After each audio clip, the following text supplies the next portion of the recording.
Dito isto, e como estamos um pouco atrasados em relação à hora prevista, passava de imediato pedindo ao primeiro orador, ao Dr. Edgar Afonso, que fizesse a sua apresentação.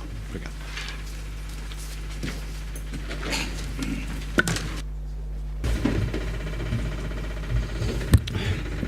Muito boa tarde. Eu vinha fazer-vos uma pequena caracterização do setor da aquicultura em Portugal, de maneira também que possa servir para fundamentar todo o debate que irá depois ocorrer nas restantes apresentações.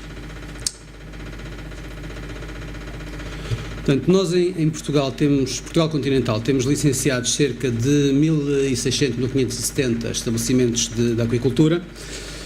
Como podem ver pelos gráficos, a maior parte destes estabelecimentos são viveiros de aquicultura.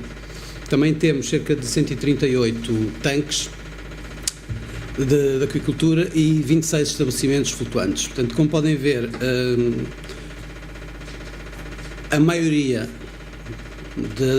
dos estabelecimentos são pequenos estabelecimentos viveiros que se dedicam, portanto, à produção de bivalves. Em termos de distribuição geográfica ao longo do país, nós temos a vermelho as principais zonas de produção em tanques, que são na Ria de Aveiro, na foz do Rio Mondego, na zona sul do estuário do Tejo, no estuário do Sado. Existe também ali alguns estabelecimentos na zona da Costa Vicentina que já produziram muito, neste momento não estão em fase de produção, portanto estão com a produção suspensa. E também em toda a costa algarvia existe um conjunto alargado de estabelecimentos de produção em tanques. No que diz respeito à produção de viveiros, ela é essencialmente feita na Ria Formosa. O grosso destes estabelecimentos produzem bivalves na Ria Formosa. Existe também um núcleo de produção, essencialmente de ostra, na Ria de Alvor e também um núcleo de produção na zona da Ria de Aveiro. No que diz respeito aos estabelecimentos flutuantes, nós temos um conjunto de estabelecimentos flutuantes de produção de mexilhão já da longa data na Lagoa de Óbidos, pequenos estabelecimentos. Temos também alguns na Ria de Aveiro e, essencialmente, o que temos agora e que tem sido o maior investimento que tem sido feito nos últimos tempos é na produção em mar aberto na costa algarvia. Em termos da evolução de produção da aquacultura em Portugal, como podem ver, portanto, houve um aumento da produção no início da década de 2000, depois houve uma quebra de produção nos anos 2003, 2005, que teve a ver com um surto de mortalidade que atingiu, portanto, os bivalves nos viveiros na Ria Formosa. Depois disto houve uma recuperação da produção e, de alguma forma, há um aumento de produção recente. Em 2011 já produzimos cerca de 9.000 toneladas. Isto são dados oficiais, que é os que nós temos disponíveis. Já temos os dados de 2012, mas ainda não estão oficializados, mas a produção em 2012 ronda as 10.200 toneladas. Portanto, como podem ver, o essencial da produção é de águas marinhas e salobras. Existe também alguma produção mais pequena em água doce, mas que se mantém estável ao longo dos últimos anos. Estamos a falar essencialmente de truticultura.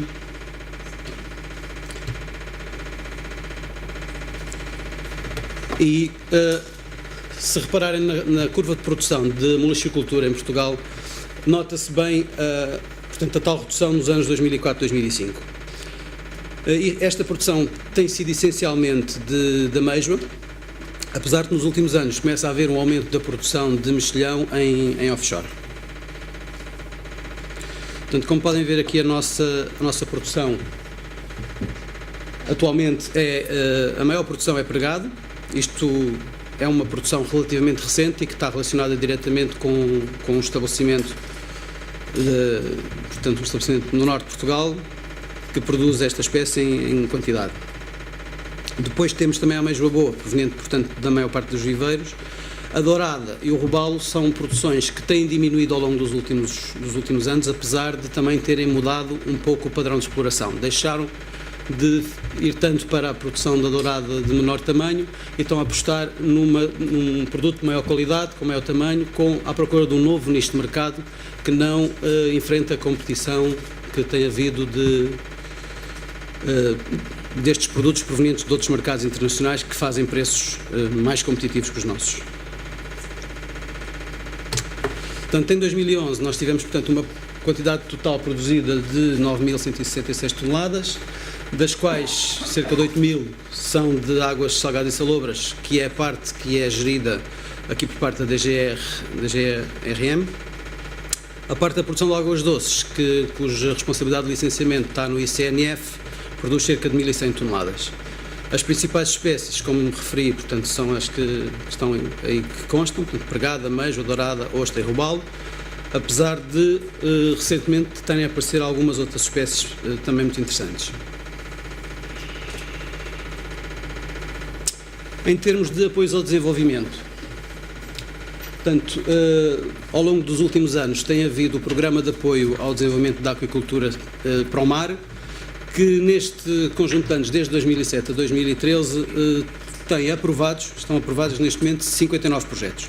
Existem mais alguns projetos que estão neste momento em fase de análise, mas os que já estão aprovados representam um investimento de cerca de 43 milhões de euros, dos quais 17 milhões de euros correspondem a fundos europeus, 6 milhões de euros ao Orçamento Nacional e cerca de 19,9 milhões de euros representam investimentos privados.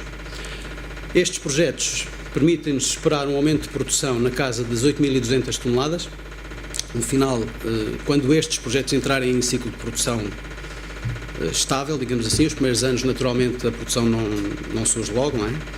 E as espécies mais interessantes nestes projetos são diferentes daquelas que nós tipicamente produzimos. Portanto, estamos a falar de mexilhão, linguado, ostra. São as espécies onde tem havido mais investimento.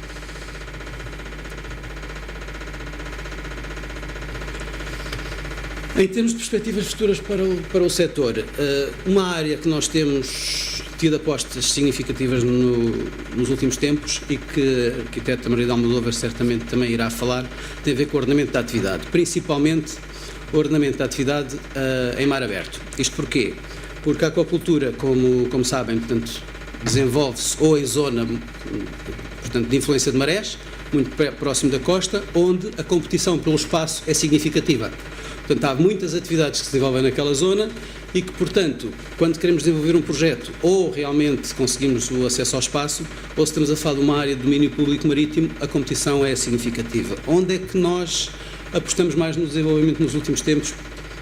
Até porque as condições de produção são boas. É mar aberto, nomeadamente na costa algarvia, onde conseguimos fazer a produção, por exemplo, de mexilhão, em períodos, em ciclos de produção, quase metade do que fazem no norte da Europa. Portanto, aqui temos vantagens competitivas, temos qualidade de produto, temos vantagens das quais podemos e devemos lançar mão. Uma das dificuldades que nos é sistematicamente referida como um entrave ao desenvolvimento da aquicultura e que tem a ver com a simplificação de processos de licenciamento. Nós estamos neste momento a apostar significativamente na simplificação de processos, não só na questão do licenciamento-chave na mão, que se está a preparar para ser feito em aquaculturas em mar aberto, mas também em procurar simplificar os próprios procedimentos que constam da legislação. Neste momento estamos a trabalhar com o setor para procurar soluções que possam ser implementadas com alguma celeridade. Em relação à aquicultura, como é sabido, portanto, trata-se de um investimento que é estratégico ao longo dos últimos anos. Portanto, não vale a pena dizermos que é estratégico agora, tem sido estratégico ao longo de muito tempo, tem tido as suas dificuldades, de alguma forma não tem descolado ao nível da produção o que nós gostaríamos que descolasse, mas a nossa esperança é que não só estes projetos que estão neste momento aprovados e que estão em fase de implementação, com a melhoria do conhecimento técnico que existe recentemente, com as condições que estamos a procurar garantir no próximo Fundo Comunitário de Apoio, permitam realmente mantermos a aposta neste setor e fazer com que este setor venha a fazer a diferença. Portanto, em relação ao investimento e desenvolvimento tecnológico, isto realmente é uma área de muita pressão ao nível da necessidade de conhecimento para se poder desenvolver este processo produtivo, mas sobre isto falará melhor certamente o meu colega Pedro Pousão Ferreira na próxima apresentação. Se puder depois responder a alguma questão mais concreta que me queira pôr.